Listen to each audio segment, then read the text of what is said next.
स्वः तत्सवितुर्वरेण्यं भर्गो देवस्य धीमहि धियो यो नः प्रचोदयात्। ॐ शान्ति शान्ति शान्तिः. Namaste my dear friends. This video is all about Annamalai Swami quotes on self-enquiry meditation. The video starts: if you can be continuously aware of each thought as it arises, and if you can be so indifferent to it so that it does not sprout or flourishes, you are well on your way to escape from the entanglement of the mind. This is told by Annamalai Swami.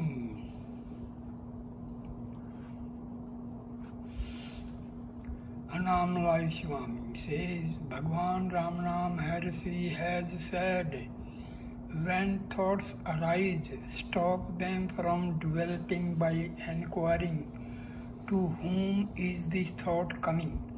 As soon as the thought appears, what does it matter if many thoughts keep coming?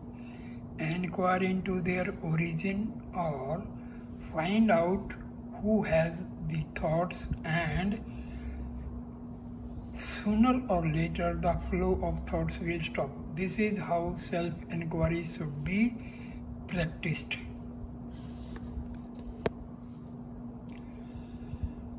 When Bhagwan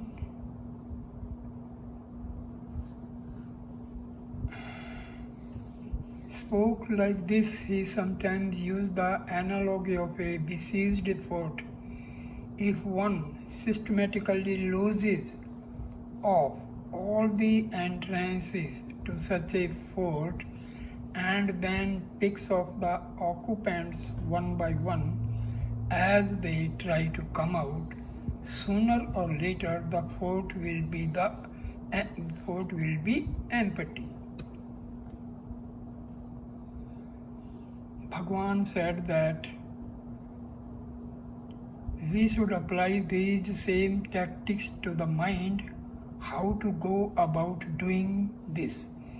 Seal off the entrances and exist to the mind by not reacting to rising thoughts or sense impressions. Don't let new ideas, judgments, likes, dislikes, etc. enter the mind, and don't let rising thoughts flourish and escape your attention. When you have sealed off the mind in this way, challenge each emerging thought as it appears by asking, where have you come from? Or who is the person who is having this thought?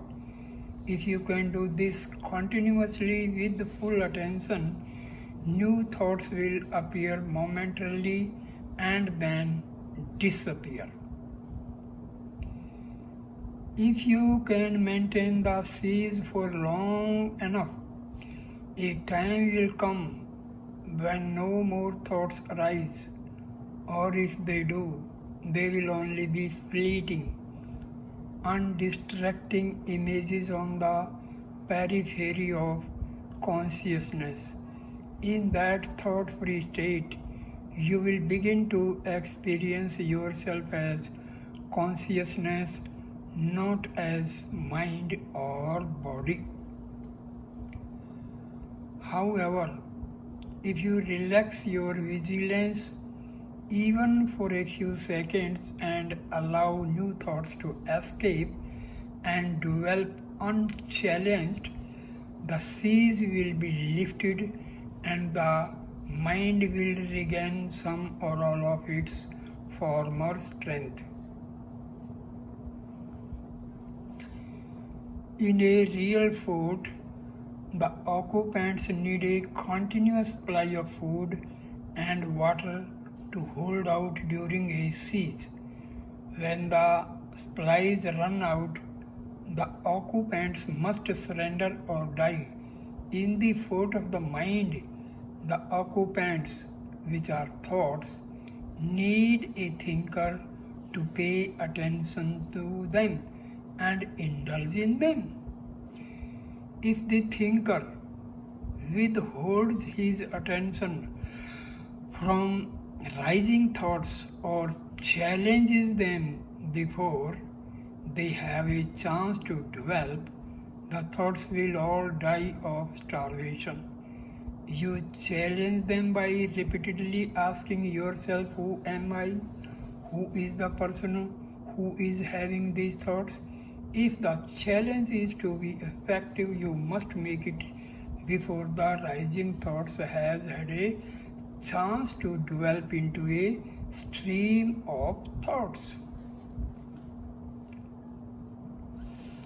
Mind is only a collection of thoughts, and the thinker who thinks them. The thinker is the I thought, the primal thought, which rises from the self before all others, which identifies with all other thoughts and says, I am this body. When you have eradicated all thoughts except for the thinker himself by ceaseless enquiry or by refusing to give them any attention, the I thought sinks into the heart and surrenders, leaving behind it only an awareness of consciousness. This surrender will only take place when the I thought has ceased to identify with the rising thoughts, while there are still stray thoughts which attract or await attention. The I thought will always be directing its attention outwards rather than inwards. The purpose of self-enquiry is to make the I thought move inwards towards the self. This will happen automatically as soon as you cease to be interested in any of your rising thoughts.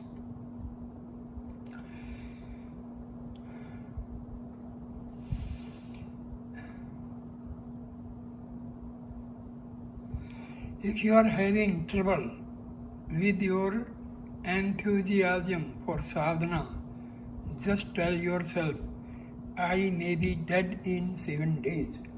Let go of all the things that you pretend are important in your daily life and instead focus on the self for 24 hours a day. Do it and see what happens. Remember that nothing that happens in the mind is you, and none of it is your business. You don't have to worry about the thoughts that rise up inside you. It is enough that you remember that the thoughts are not you. Go deeply into this feeling of I. Be aware of it so strongly and so intentionally that no other thought have the energy to arise and distract you. If you hold this feeling of I long enough and strongly enough, the false I will vanish, leaving only in the unbroken awareness of the real immanent I consciousness itself. Continuous attentiveness will only come with long practice. If you are truly watchful, each thought will dissolve at the moment that it appears. But to reach this level of disassociation, you must have no attachments at all. If you have the slightest interest in any particular thought, it will evade your attentiveness, connect with other thoughts, and take over your mind for a few seconds. This will happen more easily if you are accustomed to reacting emotionally to a particular thought. Self-inquiry must be done continuously. It does not work if you regard it as a part-time activity. Sadhana is a battlefield. You have to be vigilant. Don't take delivery of wrong beliefs and don't identify with the incoming thoughts that will give you pain and suffering. But if these things start happening to you, fight back by affirming, I am the self, I am the self, I am the self. These affirmations will lessen the power of the I am the body arrows, and eventually they will armor plate you so successfully the I am the body thoughts that come your way will no longer have the power to touch you, affect you, or make you suffer. If you can hold on to this knowledge, I am self, at all times, no further practice is necessary. There is nothing wrong with looking at Bhagwan's picture. It is a very good practice, but if you should not get sidetracked from your main objective, which is establishing yourself as consciousness, don't get attached to states of bliss or give them priority over the quest for the self. There are so many thoughts in the mind, thought after thought after thought, but there is one thought that is continuous, though it is mostly subconscious. I am the body. This is the string on which all other thoughts are threaded. Once we identify ourselves with the body by thinking this thought, Maya follows. It also follows that if we cease to identify with the body, Maya will not affect us anymore. When the rejection of mental activities becomes continuous and automatic, you will begin to have the experience of the self. A strong determination to pursue inquiry in this way will dissolve all doubts. By questioning who am I and by constantly meditating, one comes to the clarity of being. As long as vasanas continue to exist, they will rise and cover the reality, obscuring awareness of it. As often as you become aware of them, question, to whom do they come? This continuous inquiry will establish you in your own self, and you will have no further problems. When you know that the snake of the mind never existed, when you know that the rope of reality is all that exists, doubts and fears will not trouble you again. Meditation must be continuous. The current of meditation must be present in all your activities. With practice, meditation and work can go on simultaneously. One must keep one's attention on the self if one wants to make progress on the spiritual path. The thoughts that come and go are not you. Whatever comes and goes is not you. Your reality is peace. If you don't forget that, that will be enough. Bhagwan's famous instruction, Summa Iru, be still, is often misunderstood. It does not mean that you should be physically still. It means that you should always abide in the self.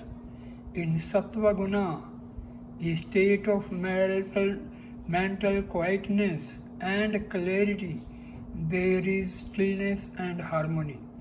If mental activity is necessary while one is in Sattva Guna, it takes place. But for the rest of the time, there is stillness. If Sattva Guna predominates, one experiences peace, bliss, clarity, and an absence of wandering thoughts. That is the stillness that Bhagwan was prescribing.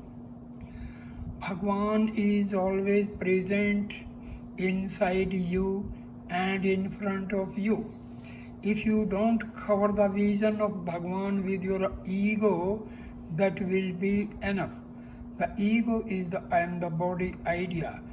Remove this idea and you shine as the self. When I say meditate on the self, I am asking you to be the self, not think about it. Be aware of what remains when thoughts stop. Be aware of the consciousness that is the origin of your thoughts. Be that consciousness. In the same way, mind is just a self-inflicted area of darkness in which the light of the self has been deliberately shut out. The mind and the body are both inert. Any energy or peace you experience can only come from the self. Drop the identification with the body. These experiences are making you too body conscious. Just be aware of the self and try to pay as little attention as possible to the body. The self is pure energy, pure power. Hold on to that. If you can give up duality, Brahma alone remains, and you know yourself to be that Brahma. But to make this discovery continuous, meditation is required. Don't allocate periods of time for this. Don't regard it as something you do when you sit with your eyes closed. This meditation has to be continuous. Do it while eating, walking, and even talking. It has to be continued all the time. Remember that nothing that happens in the mind is you, and none of it is your business. You don't have to worry about the thoughts that rise up inside you. It is enough that you remember that the thoughts are not you. Payumanuvar, a Tamil saint whom Bhagwan often quoted, wrote in one of his poems, "My Guru merely told me that I am consciousness. Having heard this, I held on to consciousness. What he told me was just one sentence, but I cannot describe the bliss I attained from holding on to that one simple sentence. Through that one sentence, I attained a peace and a happiness that can never be explained in words. In every moment, you only have one real choice: to be aware of the self or to identify with body and the mind. You have to keep up the enquiry, to whom is this happening, all the time. If you are having trouble, remind yourself, this is just happening on the surface of my mind. I am not this mind or the wandering thoughts. Then go back into enquiry. Who am I? By doing this, you will penetrate deeper and deeper and become detached from the mind. This will only come about after you have made an intense effort. Your ultimate need is to get established in the changeless peace of the self.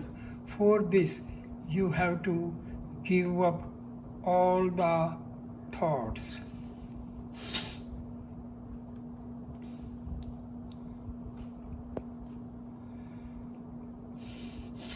Question. People who follow other paths sometimes experience samadhi states. Will they also have the experience of Sapurna, a light experience which can come before the samadhi experience?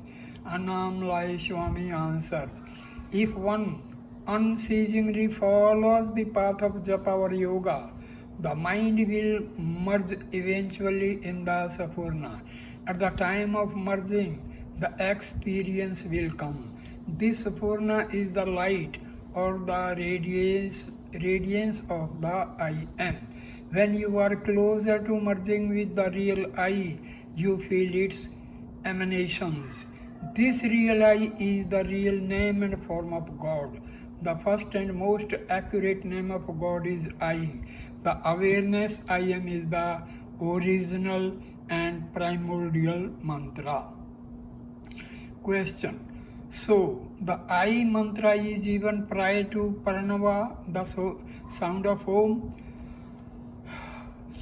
Annamalai Swami answers, yes, that is what Bhagavan said on several occasions. This consciousness, the I Am, is existing and shining always, but your awareness of it is obstructed by the ego in just the same way that the shadow of the earth hides the moon during an eclipse. The shadow or the moon is only visible because of the moonlight behind it. Without this light, the shadow of the eclipse could not be seen. Like this, we are conscious of the body, the mind, and the world even when they obstruct our clear vision only because of the light of the self. By the light of the self, all this is seen. Question. How did this single unbroken I become the many different things and people that we see in the world? Annamalai Swami replies, it did not. It always remains single and unbroken. Your defective vision and your misperceptions give you the impressions that the one became the many. The self has never undergone any change or transformation except in your imagination. When we identify ourselves with the body, the mind, the one appears to become many. When one's energy is diverted from the mind and the outside world toward the self, the illusion of multiplicity fades away. Go deeply into this feeling of I. Be aware of it so strongly and so intentionally that no other thoughts have the energy to arise and distract you. If you hold this feeling of I long enough and strongly enough, the false I will vanish, leaving only the unbroken awareness of the real immanent I consciousness itself.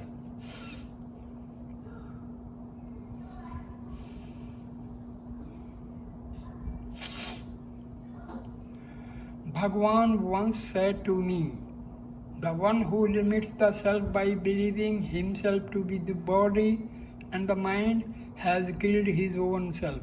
For killing the self, he has to be punished.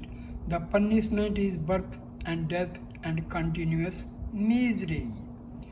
Question: is the ending of misery determined by prarabdha karma, or can we bring it nearer by personal effort? Annamalai Swami reply: the misery comes to an end only by realizing the self, not by any other means.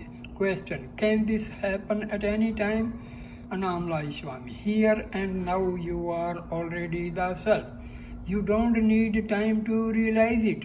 All you need is correct understanding. Each moment you identify yourself with the body and the mind, you are going in the direction of ego and misery. The moment you give up that identification, you are moving towards your real self, towards happiness.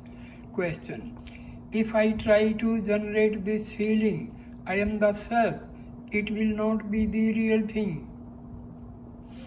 It will be just another idea in the mind. Can thinking about this idea really help me? Annamalai Swami: when I say meditate on the self, I am asking you to be the self, not think about it. Be aware of what remains when thoughts stop. Be aware of the consciousness that is the origin of all your thoughts. Be that consciousness. Feel that this is what you really are. If you do this, you are meditating on the self.